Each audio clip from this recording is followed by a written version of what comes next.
for all of us. It's about predicting where the consumer is going and getting half of it right. One of the things we want to do is create ads that don't suck. Embracing change creates great possibility. I'm Alan Hart, and this is Marketing Today. Today on the show, I've got Craig Rowley, Vice President Marketing at REI. Before REI, Craig spent 25 years on the agency side of the business, and we're going to talk about that transition from agency to client side, as well as some notable campaigns that you've all heard of, which was OptOutside, their 2-year now program around Black Friday, as well as a new program that they've got around Forces of Nature. We also have time to talk about purpose-driven brand building. And what does it mean to build a purpose-driven brand? What tips or techniques or things should we be thinking about if we're interested in doing the same? Well, Craig, welcome to the show. Thanks. Great to be here. So I thought it'd be a great place to start if you could tell us about your background and how you ended up as the head of marketing at REI. Yeah, well, I had a different road to REI where I was mostly agency most of my career. And I worked on a variety of brands from Harley Davidson, Porsche, Mountain Hardwear. I think I kind of have an enthusiast bent to the kind of brands that I worked on. But I also did my time on brands like packaged goods like Kraft, Colgate-Palmolive, did a lot of automotive, Toyota, even did John Deere. So a lot of heavy machinery, machines involved. And I love the variety of it and the creative challenge. I always pride myself of working at agencies that really cared about creative and forming an emotional connection with their customers. But with the job at REI came up about 4 years ago, it was kind of too hard to pass up. I'm a long-time fan of the brand, and I did all the things that they sell, from winter sports to I'm a triathlete for many years. And the first time I came to REI, actually, I was going to climb Mount Rainier out here and try to summit. And I went to all the classes, and basically REI helped me get up that hill. So I followed REI for a long time, and at the time, 4 years ago, the marketing that they were doing was very transactional, very kind of classic retail. There was no depth to the brand. Really, the authenticity and all the great stuff that people know and love about REI really wasn't coming through. So I just couldn't pass up that opportunity to try to take a brand that felt like it was underserved and try to take it to the next level. Yeah, REI is a great brand, and we're going to spend a little bit more time about how you're building that. But before we go there, I wanted to ask you about that shift from agency to client side. You'd spent a long time on the agency side. What's that been that transition been like over the last 4 years? It's actually been great. I mean, I guess I had a few misgivings as I made the shift, because I really did love being an agency so much. But I think a lot of it's in part to the culture we've built at REI. We've really built up kind of a big internal team, and some of the teams here I think are kind of best in class. Our social media team I put up against any one that I've worked with. Creative, digital, relationship marketing. It's sort of an agency within a client culture. And I think we're doing best in class work, and it's a combination though. We still work with agencies selectively. So I kind of get that fix of working with the agency people and working on big creative ideas. But I feel like the culture stays really vibrant because, we've just built up a great talent pool from within. I think one big change is that, you have a little more control over what happens out of some of the ideas you come up with on agency side.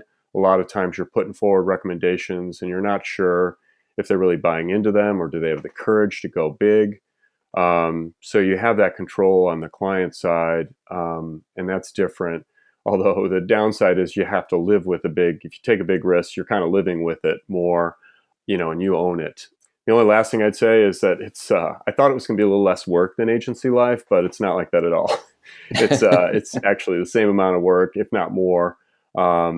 And in agency life, you thought, the part of what you were working on with the client was the biggest thing. And when you move on to the client side, there's so many other things that you're dealing with. So That's funny. That's funny.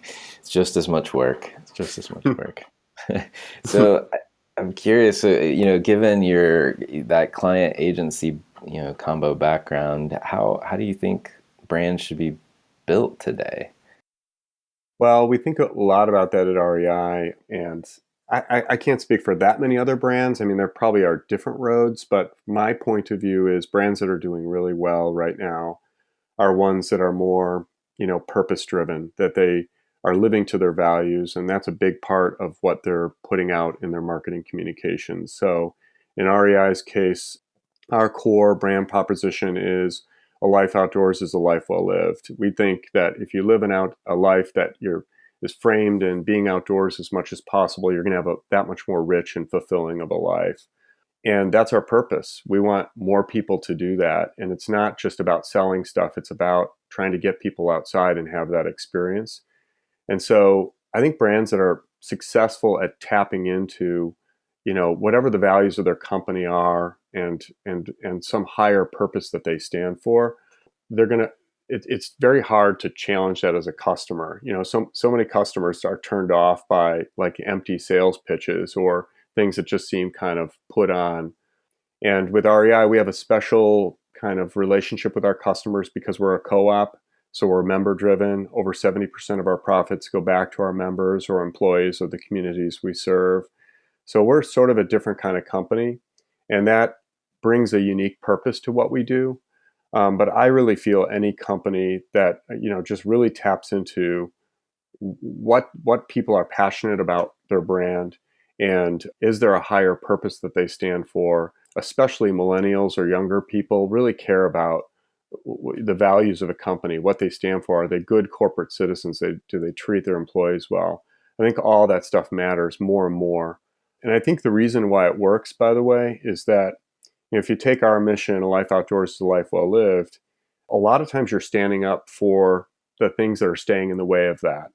And the things that are opposed to that purpose, like our OptOutside initiative, is very much like that. And there's a tension in that. You're kind of forcing people to kind of make a choice or choose a side.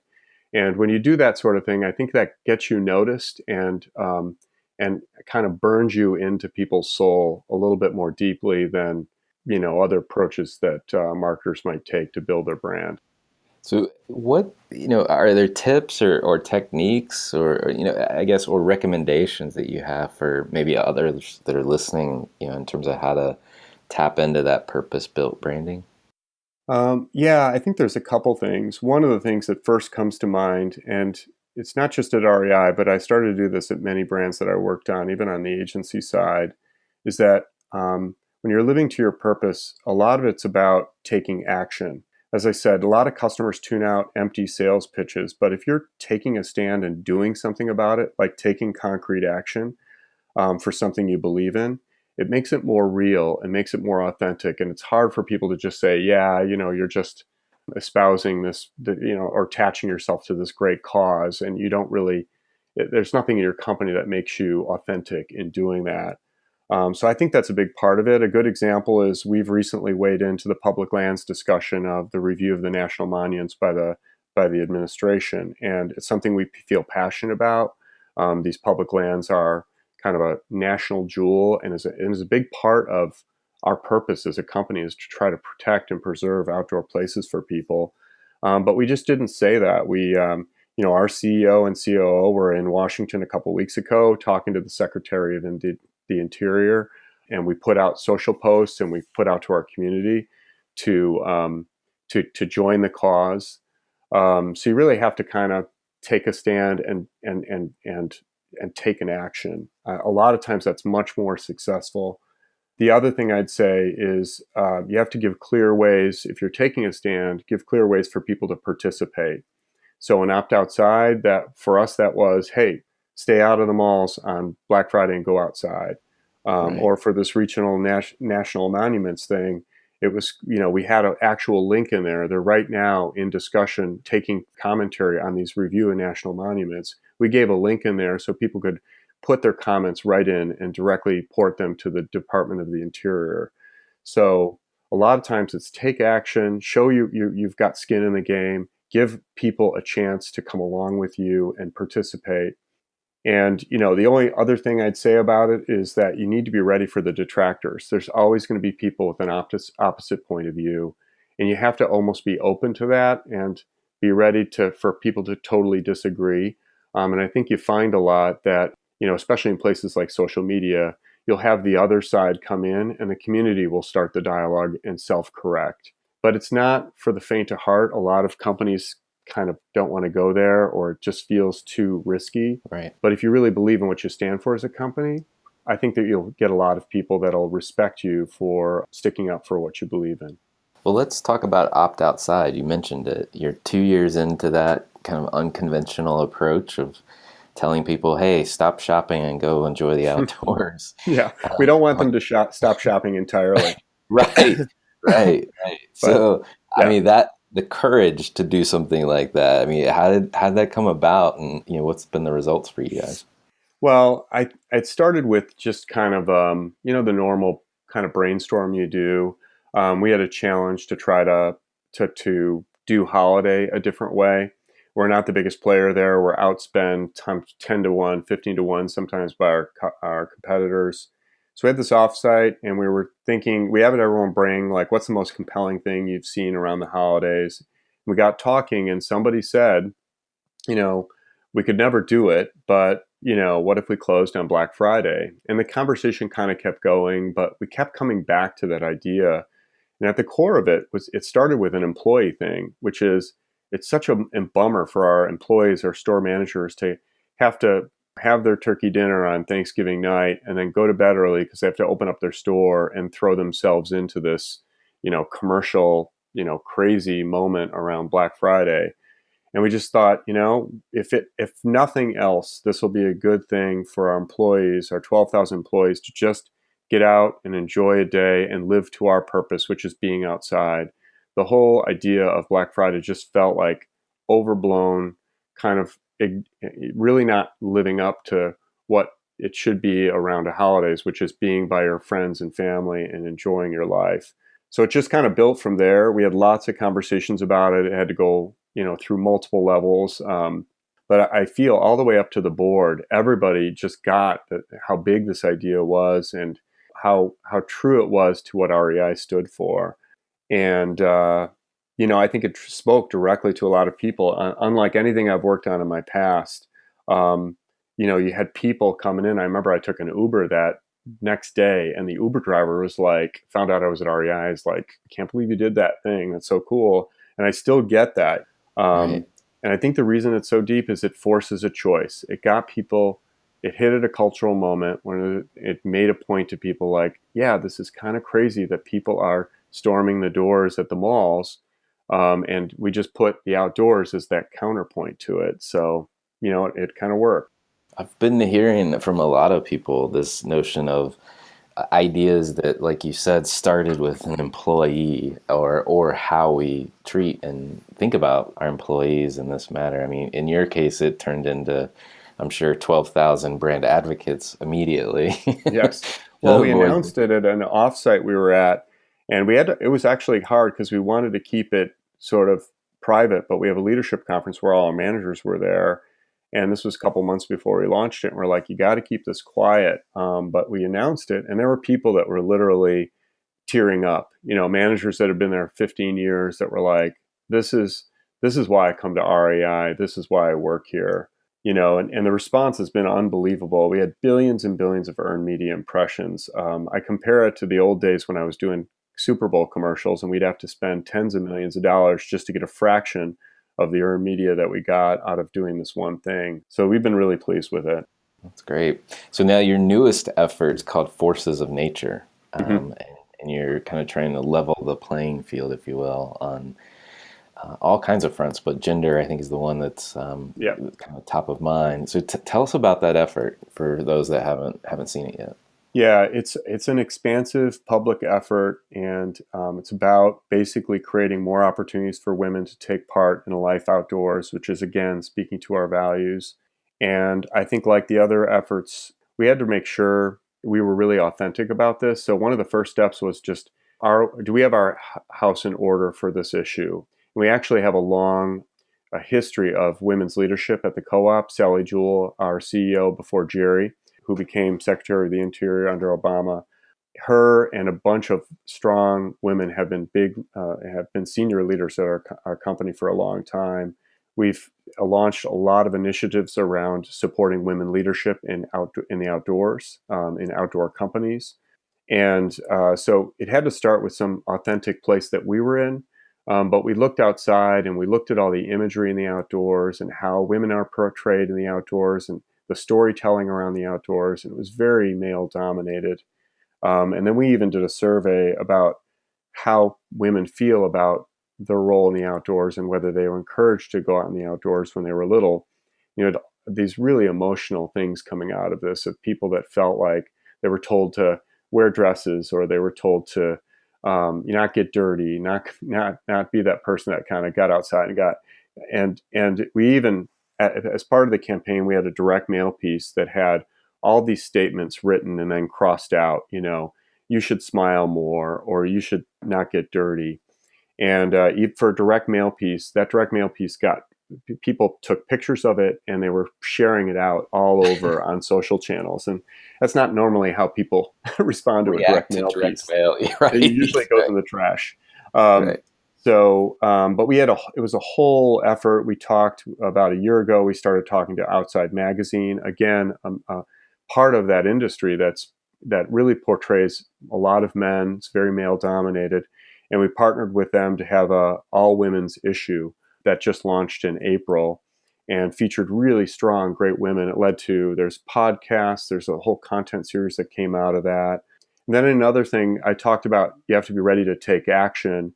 We introduced and sponsored over 1,000 classes for women outdoors that we kicked off in May as a part of this. A lot of them free, a lot of them for women to just get out and experience the outdoors in ways that they hadn't before. So again, we set our sights low for this, just like OptOutside. We were like, hey, we think we'll make a statement about this. It seems right.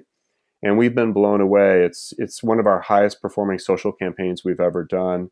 It really struck a chord, and the kind of conversations you get going, very peer-to-peer between women and talking about how they feel about the outdoors and sort of loving the fact that people are kind of listening to them. Even specific things like, we knew going into this, we had there were issues with having enough, like our sizing or the clothing that we make and the gear that we make. Is it tailored to women enough? And we got a lot of great feedback from the campaign of things that they wanted, more extended sizes, or don't make, and we already knew this, but don't make everything, they call it shrink and pink for women, don't make everything just tailored to women. We want the kind of serious gear that is geared for men as well. So it created that two-way dialogue that was really great. You talk about taking action. I mean, 1,000 events for women, you can't get much more action oriented than that. Yeah.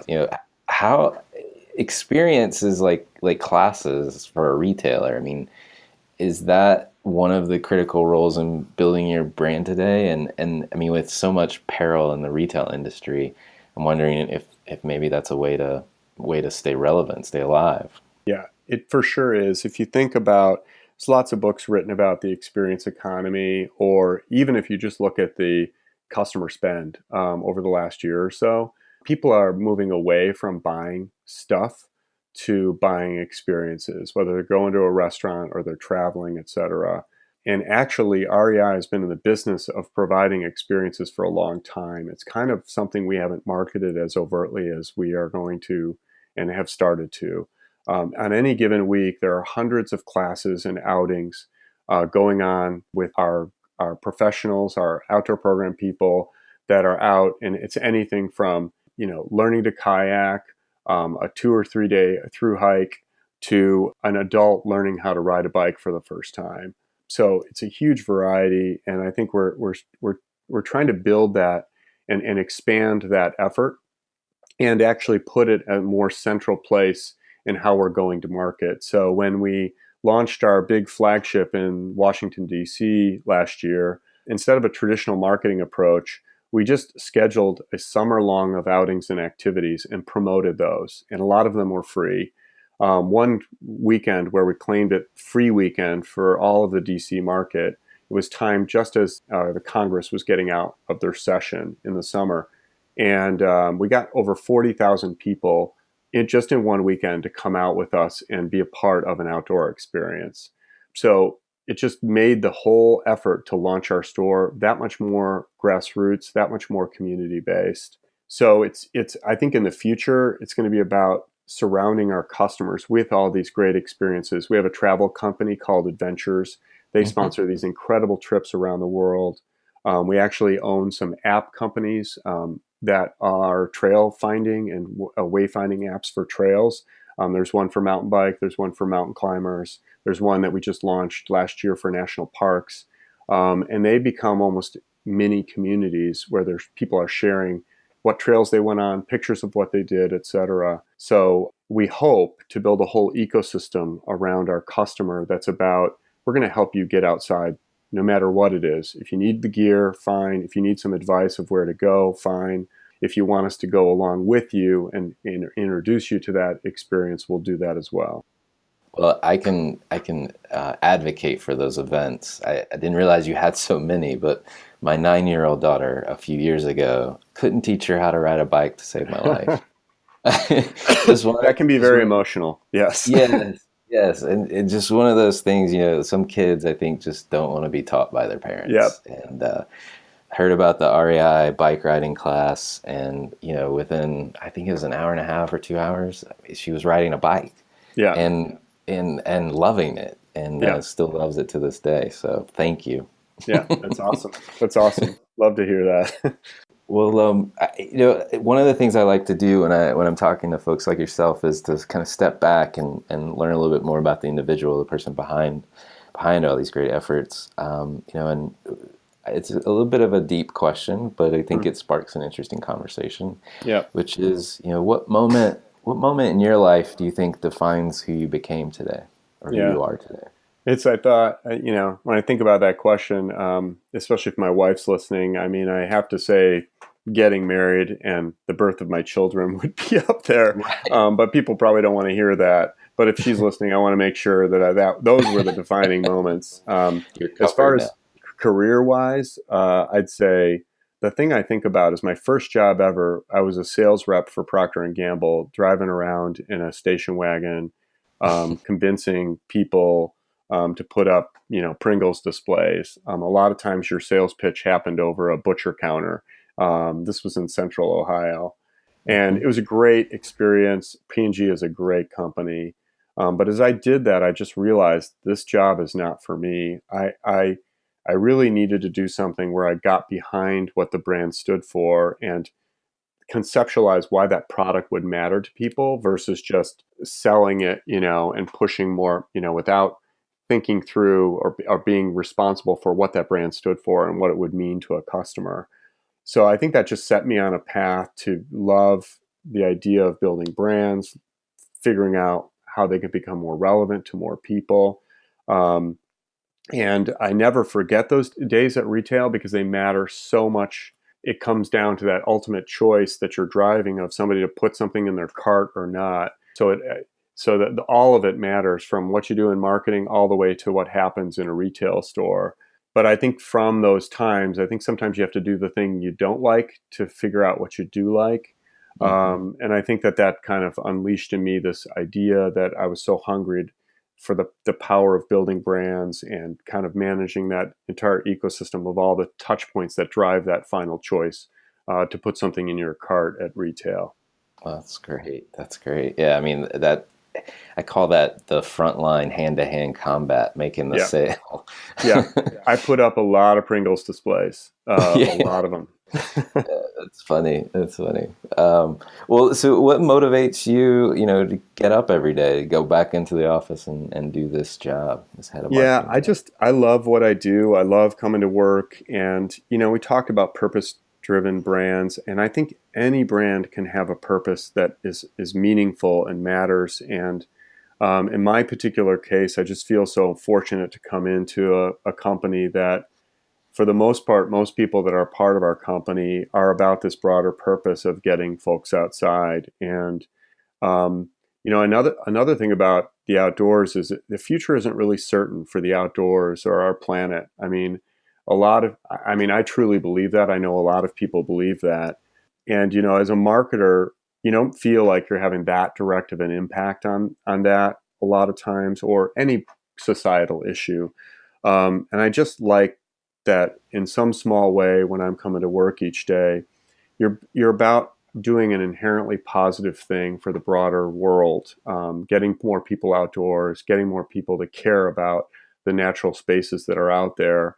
And if you get more people to think that way, I think there's going to be more people that are going to want to protect it as well. Right, right. Well said. So I've found that most marketers are kind of students of the function. We're constantly observing the stuff that's around us every day. Are there any brands or companies or maybe even causes that you think others should be taking notice of or that you follow? Yeah. There's some ones in our category like Patagonia. I respect everything they do. I think Tom's is another great brand. When you talk about purpose-driven brands, there's a purity and authenticity to what they do, and they've really been disciplined and stuck to what they've stood for, and I think they matter to a lot of people. Right here in town, I'd say Starbucks does a great job. They're doing a lot to stand up, especially we mentioned employees earlier. They're making great choices about how they provide health or educational benefits to their employees, and they're really true to that, which really makes me respect them as a company. I think jumping over to another brand that's doing great things is Airbnb. They're fundamentally shifting an industry and changing the dynamics of how people go travel and how they experience staying in another place away from their home. And, I just think that brand's really interesting. But in terms of causes, or, there's brands I follow and then there's causes. The thing I'd say about the causes I notice is there's thousands of organizations around the country that REI supports through grants. And those are the places that, just really inspire me. There's people out there, like recently we did a leadership conference in Bend, Oregon, which is in Central Oregon. And we helped for an afternoon, that was about 150 of us, help build trails to connect up different mountain bike trails that weren't connected all around Bend, Oregon. And in that one afternoon, we did 3 years of work for what it would have taken that organization, just a bunch of mountain bike geeks that just loved a mountain bike, that we helped them connect all these trails. Like, those are the kinds of things that just, in terms of things that motivate me and inspire me, organizations that I think are doing great work. Those are the things I think that that really inspire me, and I think people should take notice of. Great. Well, last question. You might have to get your crystal ball out, but what do you think the future of marketing holds? When I think of where things are going, so much is going to happen on your mobile device increasingly. I think about where certain parts of the world where they've kind of skipped the desktop and they've just all been about their mobile devices, China especially, and the innovation going on over there with apps like WeChat.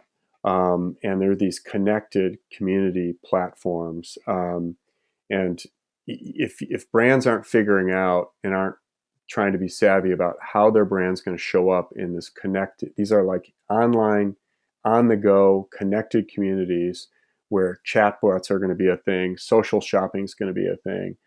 This sort of mobile first mindset, and how do I live in all these mobile moments during somebody's interaction with brands, that's how brand choice is going to happen. It's a lot of times going to become, I'm chatting with my friend and they say, hey, I experienced this service or this product. So I think that's a big part of it. And then I think the future also is a lot of stuff we talked about today, which is to really create customer loyalty. I think you have to kind of share values with your customers. I think that's what makes things sticky. The great brands like Apple, or I worked on Harley Davidson for many years, great brands like that know that they have to stand up for the things that their customers believe in. And at REI, that's what we just we try to focus on is how do we serve our customers' needs and stand up for the things that they really care about and provide all the right services, products, etc., that they need to live up for this love of the outdoors they have, and REI to be a part of making that happen for them. So, if that's kind of my crystal ball. It's probably not that complicated or, visionary, but those are the kinds of things I think about when I think about how brands will win in the future. Well, thank you so much for coming on the show today. Oh, it was great. My pleasure.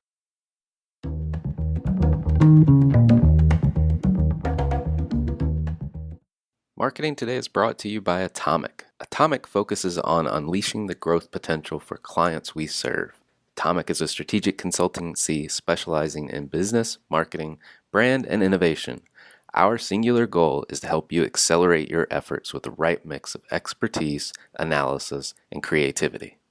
Check us out at atomic.com, ATOMCK.com. Hi, it's Alan again.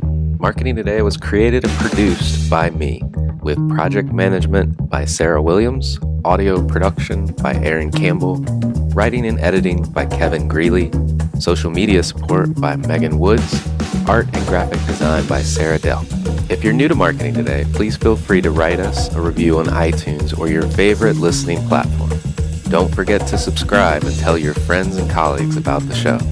We love to hear from listeners at info@atomic.com. I'm Alan Hart, and this is Marketing Today.